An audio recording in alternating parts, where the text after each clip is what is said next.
Baay'ee galatooma baganagaan dhuftan bagaayaan irreechaan ittiin sinqee jechuun barbaada.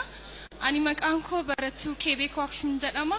Har'a kanan dhufeef Ministeera Turizimii Oromiyaa dorgomuuf. Welcome to visit Oromia. My name is Kebeek Waakshuun. I'm to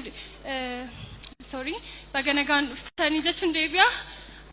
አመሰግናለሁ እንኳን ደህና መጣችሁ ስሜ ኬቤክ ዋክሹም ይባላል የኮሌጅ ተማሪ ሲሆን ዛሬ የመጣሁት ሚኒስትር ቱሪዝም ኦሮሚያ ልወዳደር ነው ኤጋ አረከነን ፈደጅሩ ኡፈታ አዳ ሀረርጌ ባዬ በሬዳ ከንቲ ኡፈታ አዳ ሀረርጌ ሰዴታ ጀደሙዳ ኤጋ ሀረርጌን ብየ ጃለላ ብየ ዱጋሲዮን ጀዴ ሶበነትንተው ኤጋ ሀረርጌ ደምተኒ ከነከ አፍረንቀሎ ይኒራፈተን ጀዴ ያዳ keessuma afran qallo gaafa yaadnu artistoota Oromoo gurguddoo fakkeenyaaf kan akka Dr. Ali Birraa of keessatti qabateerti galatooma kan akka Haloo Daawwee kan akka Qamar Yesuuf hedduu of keessaa qabdi jedhee yaada egaa Harargee deemtanii mandariina burtukaana osoo hin nyaatin hin galinaan jedha kan fuduraaf muduraan kan beekamtu Harargeen wanta hedduu